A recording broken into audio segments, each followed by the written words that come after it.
South Korea and the U.S. have agreed to pursue a standalone agreement for bilateral cooperation for Seoul to build nuclear-powered submarines. Working-level talks will begin early next year. A filibuster by the main opposition People Power Party has come to an end, paving the way for the ruling Democratic Party's bill on punitive damages for false information to be passed. The South Korean won on Wednesday posted its biggest gain in more than 3 years against the U.S. dollar after local authorities issued a strong warning against excessive weakness of the currency. Senior security officials from Seoul and Washington recently discussed a follow-up to what's been agreed at the top level, with talks centered on speeding up bilateral cooperation on nuclear-powered submarines. For that, a U.S. team will visit Korea early next year. Our correspondent Yoon Jung-min reports. Following a recent trip to Washington, National Security Advisor Ri Sung-rak noted that South Korea and the U.S. have agreed to pursue a separate agreement for bilateral cooperation for Seoul to build nuclear-powered submarines. He held a press briefing on Wednesday, saying that he had in-depth talks with his American counterpart, Marco Rubio, and U.S. Energy Secretary Chris Wright for follow-up measures to the allies' joint fact sheet. When it comes to the reprocessing of spent fuel and uranium enrichment, I explained the fact that our president has emphasized his will for non-proliferation multiple times. We also stressed that it amounts to bilateral strategic cooperation for energy security. With the current bilateral nuclear energy pact, banning the transfer of nuclear material for military purposes, the top security advisor mentioned the case of Australia being granted an exception in acquiring nuclear-powered submarines. He also noted that Seoul does not consider securing highly enriched uranium to fuel a sub. Instead, it plans to use low-enriched uranium. A U.S. delegation will visit Korea early next year for working-level consultations to speed up the process. On top of that, resuming dialogue with North Korea was high on the agenda as he met UN Secretary General Antonio Guterres in New York. With various diplomatic opportunities in mind for the first half of next year, we discussed ways to cooperate with the U.S. to resume dialogue with North Korea. When asked, the official said no discussion was made on whether to adjust the Seoul-Washington joint military exercises to bring Pyongyang back to the negotiating table. We also visited Canada and Japan in time for his U.S. trip, where he discussed defense partnership with Ottawa as Seoul seeks to take part in its diesel submarine project, and shared consensus with Tokyo on continuing the so-called shuttle diplomacy at the top level. When it comes to the recent controversy over what's seen as friction within government ministries over North Korea policy, we remained tight-lipped, saying that it's undesirable to publicly reveal confusion, as he stressed the importance of coordination. Yoon Jung-min, Arirang News. The ruling Democratic Party today passed a bill aimed at tackling false information, but the opposition People Power Party calls the act unconstitutional. Our Kim Bo-kyung reports. After putting an end to the filibuster that reached its 24-hour limit, the ruling Democratic Party put a revised Information and Communications Network Act to a vote, leading to a passage at around Wednesday noon.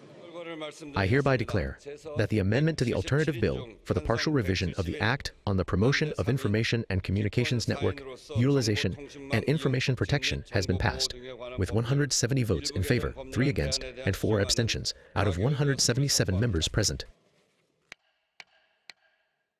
The core of the bill is to prohibit the distribution of false or manipulated information that infringes on others' rights or the public interest with the intent to cause harm or gain unjust benefits.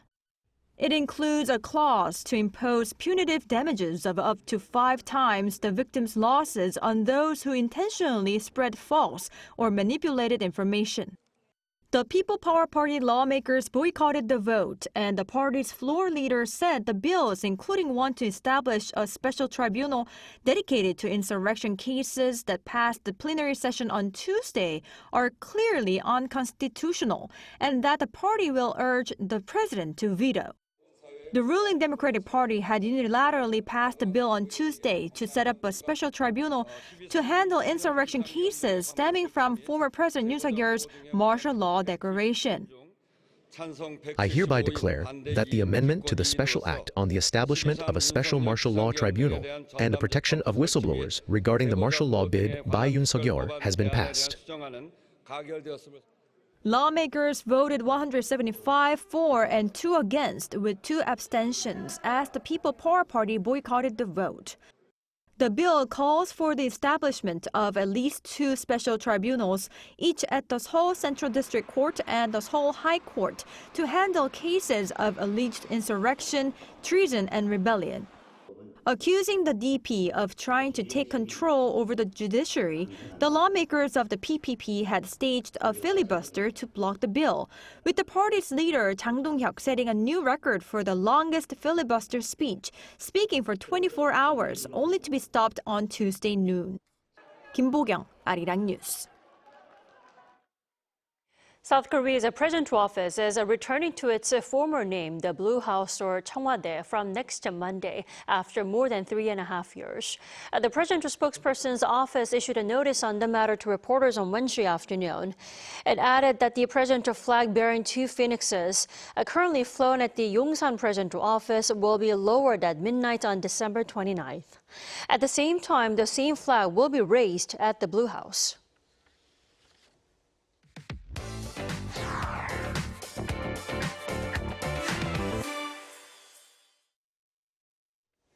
As we wrap up the year and prepare for next, Arirang News spoke with a veteran diplomat turned academic to reflect on Korea's diplomatic standing today and its policy direction for 2026 amid ongoing global challenges. Our Oh Si-young has more.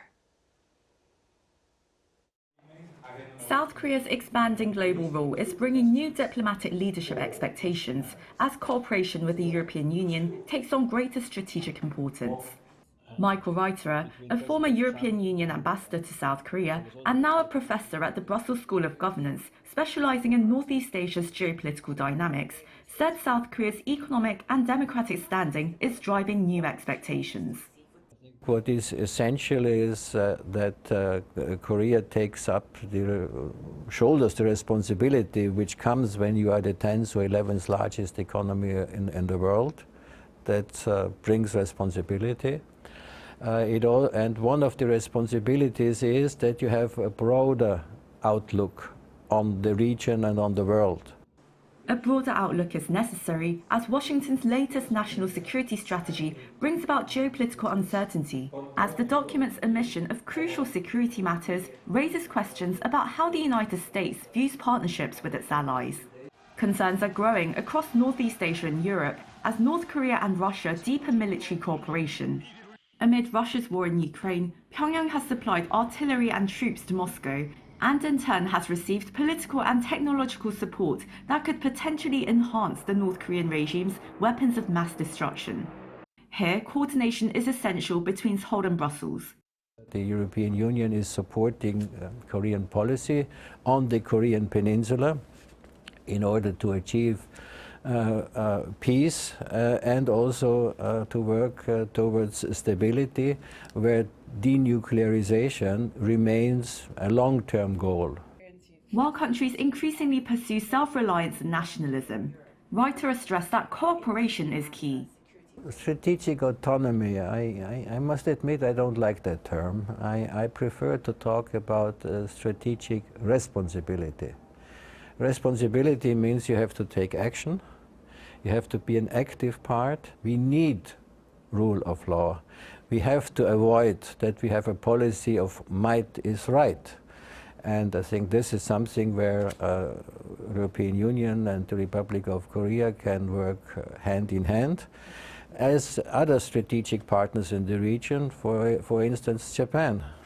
So the cooperation between Japan and Korea is essential for the stability in Northeast Asia. Beyond traditional security, he said, countries must build economic resilience together. We do not need de-globalization, we need more cooperation in order to achieve more security and resilience. So that's something which we need not only in terms of security, I mean hard security, we also need it in terms of economic security. So the organizing supply chains and also production chains has become an essential part of security politics. Technology sits at the center of that shift. South Korea is a global leader in semiconductors and advanced manufacturing, producing about 60% of the world's memory chips. We are all used to the saying, it's the economy stupid, and I would change that to, it's the technology stupid.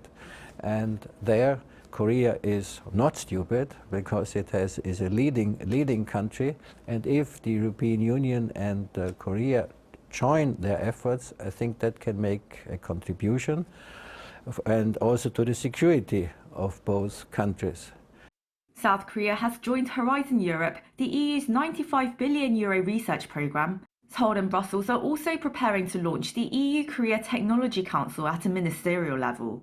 Reuters says as cooperation expands into strategic areas, the two sides must lead on upholding international frameworks while shaping new standards, including on artificial intelligence. Reuters says Seoul is well positioned to do so, having also proven its democratic resilience this year, while restoring confidence in its role in global governance with the successful hosting of APEC following months of political turbulence after martial law last year. The important task of the new president was to give the clear signal that Korea is back, that there is no sustained problem with democracy, and that Korea can play an international role. Looking ahead, with geopolitical and economic uncertainty set to continue next year, 2026 is expected to be a test of how firmly South Korea anchors its expanded role on the world stage. Oh Soo-young, Arirang News.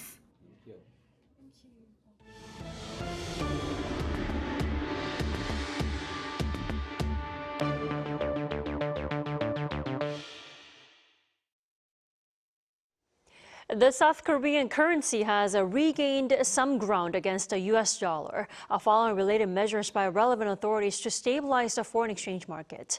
Park Jun-han has more.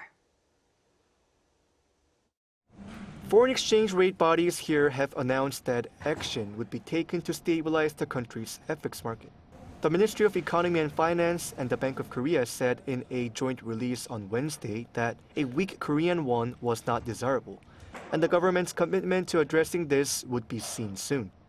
Following the announcement, the US dollar plunged by 33.81 from Tuesday's close to below 1,451 on Wednesday. The exchange rate had closed above 1,481 on Monday and Tuesday for the first time since the March 2009 global financial crisis. On Wednesday morning, the Ministry of Economy and Finance announced tax incentives to counter the recent weakness of the won against major currencies. The plan was introduced to revitalize the domestic stock market by bringing back retail investors who have been buying overseas shares. Under the Reshoring Investment Account, or RIA, the government will offer a temporary 20% capital gains tax exemption on proceeds of overseas stock sales after the standard deduction.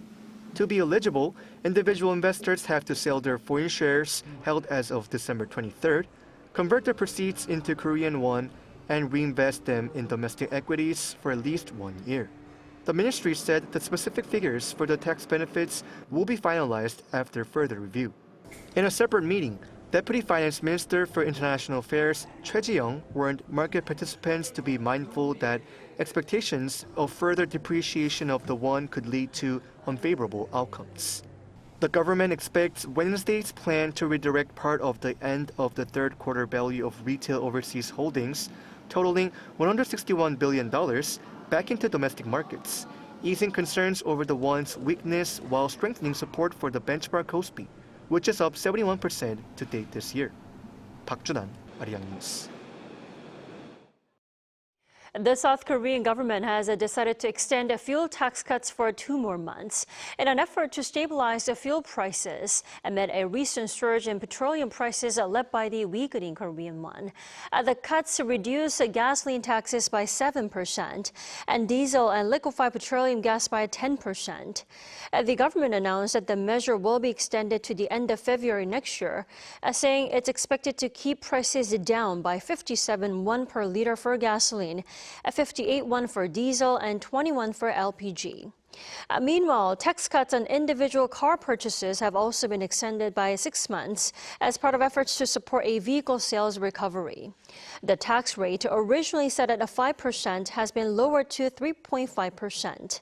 The measure was set to expire at the end of this year but has been extended through June 30th next year. The number of newborns in South Korea rose on-year for the 16th month in a row in October. Now, experts say that this stems from a steady increase in the number of marriages. An Sung-jin has the details. South Korea in October saw a rise in the number of births on-year for the 16th consecutive month.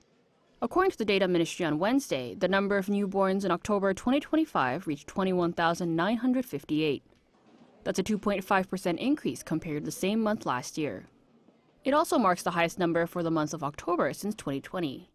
The cumulative number of newborns from January to October this year stands at nearly 213,000, a 6.5% increase from the same period last year.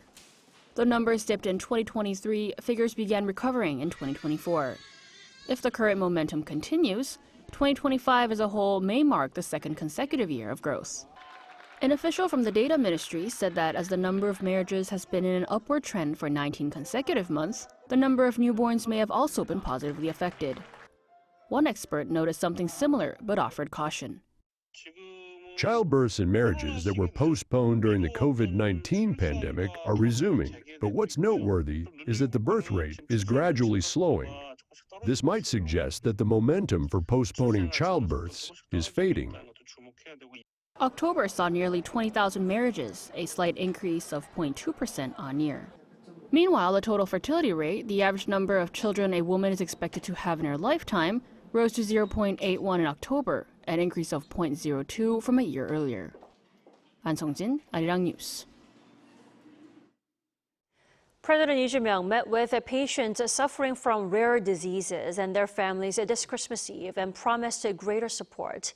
At meeting some 30 people at a hospital in Seoul, Lee acknowledged their financial burden, noting that patients with rare diseases tend to get less support for being small in numbers. He added that the government is preparing policies to improve treatment, diagnosis, and welfare support as they listen to their needs and demands to make sure they are reflected in the policies.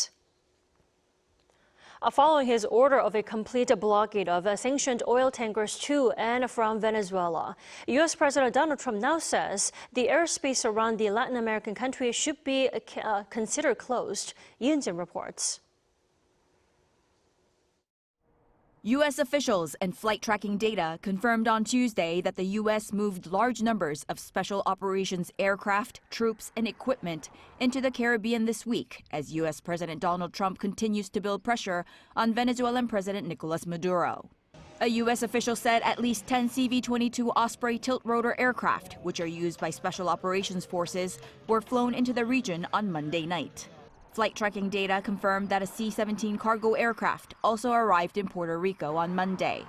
Though details haven't been revealed, another U.S. official has confirmed the transportation of military personnel and equipment on planes. The U.S. has also been pouring additional firepower into the region, including squadrons of jet fighters, electronic warfare planes, and rescue helicopters. Though the spokesperson for the U.S. military in Latin America declined to answer questions, the nature of the aircraft, operation units and bases involved, and their movements suggest that the Trump administration has already decided on a course of action and forces are being positioned to take action. The units involved include those trained to support high-risk infiltration and extraction missions and provide close air and combat support. This is seen as the Trump administration's continued efforts to increase pressure on Maduro as the U.S. seized another oil tanker last week, representing a major escalation of tension between the two nations. On Monday, Trump referred to the U.S. warships in the Caribbean, which include 5 destroyers, an aircraft carrier strike group, and a marine amphibious ready group, as a massive armada and the biggest ever in South America, adding that a similar program would start on land, suggesting the possibility of land strikes. The Trump administration has designated Maduro's government as a foreign terrorist organization, accusing Venezuela of using oil revenues to fund drug-related crimes, including drug shipments into the U.S. 이은진, Arirang News. The National Museum of Contemporary Art in South Korea hit a record number of visitors this year, exceeding 3.37 million. According to the museum on Wednesday, the figure up to the 20th of this month saw a record high since its opening, a 15% increase compared to last year. And now those in their 20s and 30s made up over 63% of the visitors, and the museum was most crowded from 3 to 4 p.m. on weekends. Foreign visitors totaled more than 210,000, making up over 6% of the overall crowd. The most popular exhibition this year was the Rammuik exhibition held at the Seoul branch, drawing the largest crowds. Culinary Class Wars Season 2 reached #1 on Netflix's non-English series chart in its first week. Netflix said the hit cooking competition topped the category with 5.5 million views 1 week after its release on last Tuesday. The series currently ranks #1 in Korea, Hong Kong, Singapore, and Taiwan. The latest series features top culinary figures, including Michelin-star restaurant chefs Lee Jun and Son Jung-won, and Venerable Sun Jae in an intense competition.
In Seoul, the daytime temperature climbed to 6 degrees Celsius, which is slightly warmer than usual for this time of year.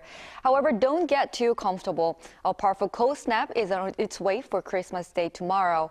Seoul will wake up to -4 degrees, a sharp drop from today, and temperature will struggle to rise above -1 degree in the afternoon. While Christmas Day will be mostly sunny across the country, snow is expected along the west coast. The mountainous areas of Jeju Island could see more than 15 centimeters of snow, while 2 to 7 centimeters are expected around the west coast of the Jeollado provinces. Sub-zero cold will be seen tomorrow morning in many areas, with Chuncheon and Daejeon at -3 degrees. Daily highs will rise up to 4 degrees in Gwangju, 5 degrees in Daegu and Gyeongju. The cold will tighten its grip on Friday when the morning temperature in Seoul is expected to drop to -12 degrees. That's all for Korea. Here are the weather conditions around the world.